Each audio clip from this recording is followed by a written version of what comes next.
Many people are saying one thing, but they sustain a different consciousness. This is why their life is a contradiction. Many people are professing one, but they have another consciousness. And this is one of the errors you find with Christians. They come to church, they get them to talk in a certain way.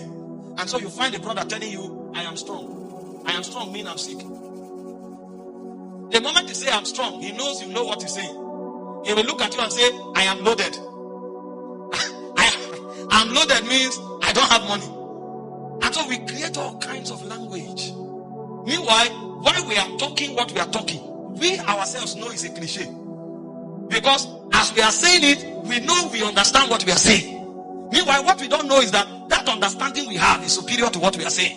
When I'm telling you I'm loaded, and me and you know what I'm saying is that I'm poor, that mentality we have is superior to what we are saying. Because God is able to do exceeding abundantly above what you ask and think.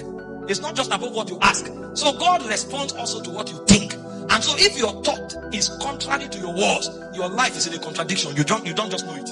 After a while, you will discover that you have ended up contradicting your life. And so when you believe what God said or says to you, it's your responsibility to sit down and convince yourself and program yourself to think like that and to think like that only. Many people just hear what God said and they run with it. They never sat down to convince themselves. They never sat down to program themselves to think like that. And so while they are saying what they are saying, somebody just tell them something that is contrary to what God said, and it diffuses that their enthusiasm in a second. The guy stands up and says, I will change this world. And somebody looks at you and says, you? The moment they laugh, he goes down. And so he fluctuates. The reason that can happen is because you have accepted the word, but you have not sat down to make that word your reality. It's your responsibility to sit down. Because when you start building imagination, you will discover there are two dimensions to imagination. The first aspect of imagination is what we call reasoning. In the Greek word, you will see that this word is used interchangeably for the mind. The first word used for imagination is the word logismos. And logismos means arguments and reasoning. In 2 Corinthians chapter 10, from verse 3 to 5, when he said, though we walk in the flesh, we do not war after the flesh. For the weapons of our warfare are not carnal. They are mighty through God to the pulling down of stronghold, casting down imaginations. The word used there is the word logismos. They are strong reasons. They are strong opinions. They are strong arguments. So when God tells you, for example, that I will send you to a nation and you will deliver that nation, don't just shout. Even if you believe it, sit down first and begin to talk to the Lord. Remember, Mary asked the angel, how shall these things be? That question is not a disagreement.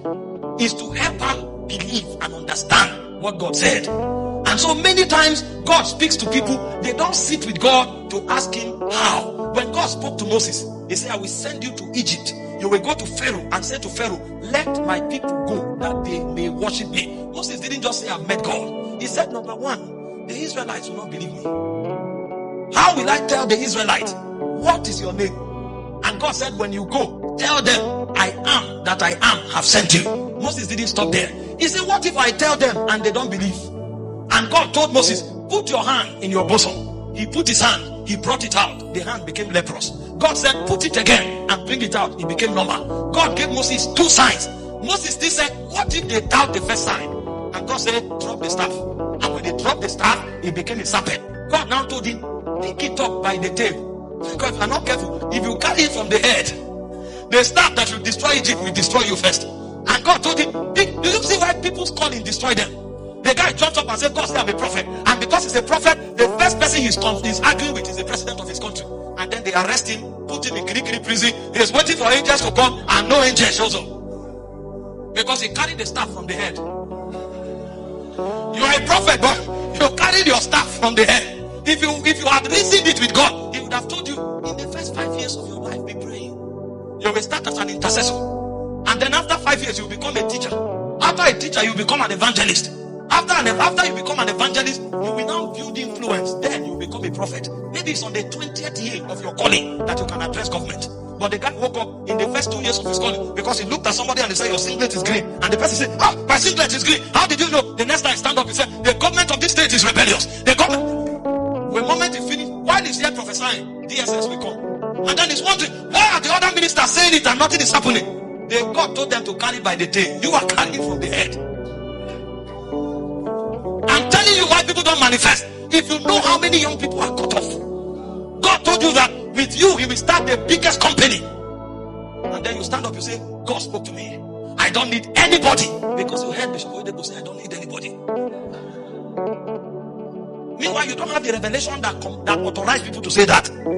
But you heard somebody say, I don't need anybody. You too stand up. Before you say that, ask God. Before I don't need anybody, what do I need to know? Because there's a kind of knowledge you need to have for you not to need anybody. My son only sons now. If he says he doesn't need anybody, he will die in 24 hours. He may have the potential of becoming a global prophet. But now, if he says he doesn't need any, in fact, if the mother lives for one day, he will die. God is still alive, he will die. Hope you know that as powerful as Jesus was, when they wanted to kill the infant Jesus, God quickly mobilized Joseph. He said, run to Egypt. Run. He didn't say, wait here and show them the power of God. Jesus would have died and there won't be any salvation. He said, take the child. The word is what? Child. This night, leave for Egypt. If you wait for tomorrow morning, Jesus will be killed. But when Jesus grew up, he said, no man taketh my life from me. He said, this commandment have I received of the Father. I have the power to lay down my life and to take it up. People shout without reasoning their calling. And so the first way to bet your ordination is Lord Jesus. You need to sit down and reason it out with God. Lord, I'm not afraid. Did you read the story of Gideon? I'm not afraid, Lord. But if you are the one saying this and this will happen, let the dew fall and it should not fall on my staff. And that night, the dew fell. It didn't fall on the staff. It fell everywhere. He said, Lord, sorry, I'm not doubting you. I'm actually believing. Let it fall on the staff today and let it not fall any other place. And God did it. The guy walked with God like that until even the soldiers that he carried, God had to show him how they will drink water to prove the ones they will carry. God had to send him to the camp of the Midianites for him to believe. See, it's called Lord Jesus. Faith is a very reasonable reality. The thing is that you don't argue faith with your circumstance, but you argue faith with God and find out how shall these things be? How shall these things be? When God is done convincing you, even if Pharaoh stands up with a red eye, you won't be afraid anymore. Moses showed up and he told Pharaoh, let my people go that they may worship me. He said, who is your God that I should let your people go? Moses dropped his staff. Pharaoh's men dropped their staff. His staff swallowed their staff. He carried it up. And he said, because you will not hear the voice of God. That's a man addressing a king. That is called a son God. When God convinces you, nothing can discourage you. The reason people are easily discouraged is because they didn't wait with God to convince them. And so the reasoning part of their imagination is depleted. They are motivated until crisis comes. And when crisis comes and they see the vengeance of Pharaoh, they will discover that they are but mortals. Because they didn't wait for God to work that conviction into their spirit. And so the first aspect of imagination is that aspect of God thoroughly proving you, to show you that what he has said, his faithfulness will defend it. And when God tells you that, if the king wants, he should throw you to the lion's den, you will be there worshiping God. You will be there worshiping God. Everywhere becomes heaven to you. It's called Lord Jesus. This is not a state of doubt, but this is a state of communing with God to verify what he has told you. When a man understands imagination,